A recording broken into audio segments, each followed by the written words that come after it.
Hey community, this is Dr. Hugh coming at you, and I want to kind of give you a preview of what you'll be listening on today's webinar. What we'll really be going over here in the webinar is the relationship between your gut and your brain and your gut. Now, what I find clinically here is a lot of people have gut problems and they also have like brain fatigue and brain fog.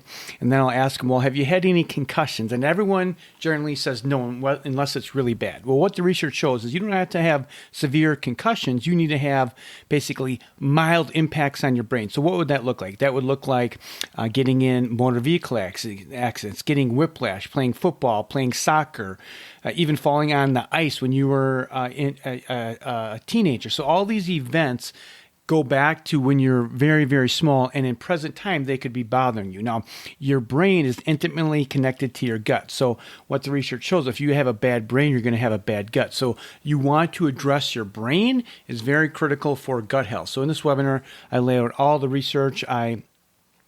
So show you things that you can do to restore your brain and your gut. And of course, this is visual. So somewhere in this podcast, you'll see a link to the website if you want to go see the visuals. I also have the PDF of all the content that I go over. And I greatly appreciate you listening to my content. And if you haven't subscribed or written a podcast review, that would be greatly appreciated. Take care. This is Dr. Hugh. Bye-bye. Hey community, this is Dr. Hugh coming at you, and today I have a webinar on leaky gut and concussions. And if you're out there thinking, hey, I've never had a concussion, we're not talking concussions where you're knocked out. We're just talking any kind of traumatic injury on your brain. So what would that look like? That could be a motor vehicle accident. So there's probably 100% chance that if you're watching this, you've been in a motor vehicle accident. And that motor vehicle accident could have been 10, 20, 30 years ago. And now today, you're suffering from some kind of traumatic brain injury that is causing, we're going to be talking about leaky gut. So we're talking about how your brain can cause leaky gut, and just not concussions where you've been knocked out cold, but these would be mild traumatic injuries, such as, like I say, a car accident. Could be that you played some kind of sport for a long period of time. Maybe you played soccer and just hitting the ball playing soccer. Maybe when you were a kid, you were at the playground and you got thrown out the playground and bumped your head. Maybe you fell on some ice and hit your head really hard. And this is affecting you 10, 20, 30 years later right now, where it's affecting your gut. So some classic signs that you have some kind of brain inflammation or neuroinflammation would be you get dizziness, you get shaking, you get nauseated, you have some kind of weird neurological symptom that no one can explain. This is all brain-based. Now, if this is happening to you, the research is very clear that this will also cause leaky gut. So if you're having brain fog, brain fatigue, balance problems, you're having some kind of neuroinflammation, and that will lead to a leaky gut. So what I really want to talk about here is if your gut's bad, your brain's bad. If your brain's bad, your gut's bad. Now, the research shows is that you should be making 2 to 3 bowel movements every single day, no gas, no bloating, diarrhea. If you have something other than that, you can have a leaky gut. And your leaky gut can actually be caused by your brain being inflamed. And that's really what we're going to be talking about. So if you're listening to this, anyone that has any kind of gut issues, anyone that has brain fog, brain fatigue, needs to listen to this so you can understand how important the connection between your brain and your gut is, and your gut to your brain. So here, what is a concussion? So you can really see the brain here, and then when you get flung forward, there's going to be an impact to your brain, and this can cause a lot of neuroinflammation.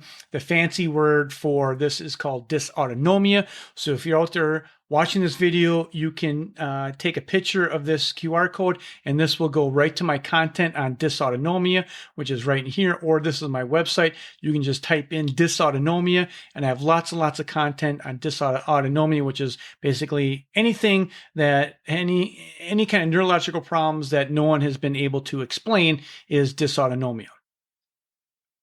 What I'd like to do right now is just go over the clinical research about how your brain's connected to your gut and your gut's connected to your brain. So this is research. Now, clinically, what I've seen is this correlation is 100% certain. If you have any brain issues, you're going to have a gut issue. So let's go over some of the research so you can understand what's happening here. So this is a research article in 2018, and it's a review of traumatic brain injury and gut microbiome. Insights into the novel mechanism, novel, right? They say novel meaning new, but functional medicine doctors have known this for 2 decades. novel mechanism of secondary brain injury and promising targets for neural protection. So let's go up here. Leveraging knowledge of the gut microbiome in a setting of a TBI, which is traumatic brain injury. But again, we're not talking something where you're knocked out. This could be a repetitive brain trauma. It could have been in 3 or 4 motor vehicle accidents you were. A variety of things can cause this. You do not need to be knocked unconscious cold. So a setting of a TBI holds the exciting potential to influence the treatment of the brain injury patient by enhancing quality of life for patients with TBI. So what is this really saying? So this is really saying that if you have any kind of dysautonomia, you got to fix your brain. Now, one of the things I want to bring your attention to is this picture right in here. And I'm going to blow this up. So what you're looking at right here is this is a picture of your vagus nerve. So you can see your vagus nerve right in here. Now, vagus just means everywhere. This nerve goes everywhere in your entire body. Now, you see where it comes from? It comes from your brain stem, way, way up here. So if you've had a concussion, that can affect your body's ability to heal and function when it comes to your vagus nerve. Now, look at this vagus nerve here. You see how it goes all the way down. It goes into your lungs. It goes into all your digestive organs, your heart, your liver, your pancreas, your spleen, your liver, your colon, your small intestine. Everything is controlled by your vagus nerve. So if you have any kind of mild traumatic brain injury, it can affect your vagus nerve and will affect your digestive system, and your digestive system will eventually affect your brain. So here's just another visual about your vagus nerve. You can see how it comes up here in your brain and then goes to all these organs. Now here's what it says. The vagus nerve is the longest nerve in the human body and is made up of 2 bundles of nerves that contain over 200 individual fibers. So this is the biggest nerve in your entire body, and it's the nerve that has the most impact on all your different organs in your body as well. I want to spend some time on this article right here. So this is June 2020. And this is the key thing, repetitive, right? So we're not talking. So repetitive, mild traumatic brain injury results in progressive white matter lesions, which is where your brain's literally dying, cognitive deterioration, and transient gut microbiome dysbiosis. What does this mean? It means that your gut is messed up and you have small bacterial overgrowth. Now, what I want you to bring your attention to is this summary right here. I'm going to read this. Traumatic brain injury is often accompanied by GI issues and metabolic disruptions. These systemic manifestations suggest possible involvement of the gut microbiome in head injury outcomes. Although gut dysbiosis, which just means you have a bad gut, after single severe TBI has been documented. Here's the thing. The majority of head injuries are mild. Right? So we're not talking when someone gets knocked out, mild, such as those that occur in athletics, military personnel exposed to repetitive head impacts. Therefore, it is important to determine if repetitive mild TBI also disrupts the microbiome. And with 100% certainty, it does. So one thing I always ask people is about brain injuries, right? Have you ever gone skiing and got messed up skiing? Have you ever gone surfing? Have you ever done any of these things that might have caused any kind of injury to your brain? And it doesn't take like someone to be completely knocked out for your brain not to be well. Here's another research. It says traumatic brain injury can lead to severe physiological complications, including GI dysfunction. Specifically, traumatic brain injuries can induce an increase in intestinal permeability. So if your brain is injured, your gut's going to get worse. Check this out, which may lead to bacterial translocation, which means the bad guys in your gut will cross over into your bloodstream and then get into your brain, which is bad, cause sepsis and even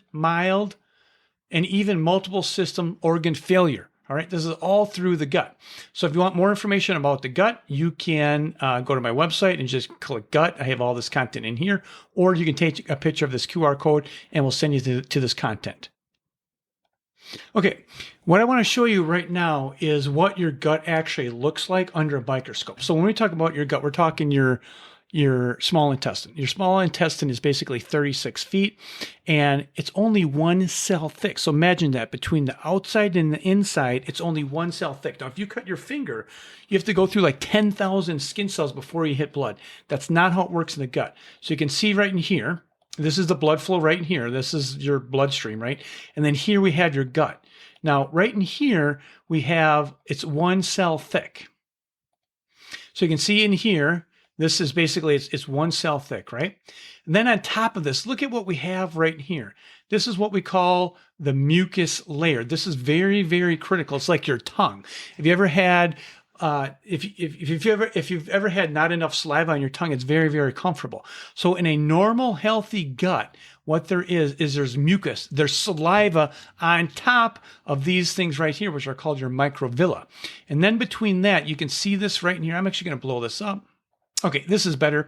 You can see in here, you see these things are the tight junctions right in here, and then you can see the mucus right in here, and then you can see the food particles. So this is a normal, healthy gut. Now, when you have brain dysfunction, when you've had some kind of mild cognitive impairment, all the things that we just discussed, look at this.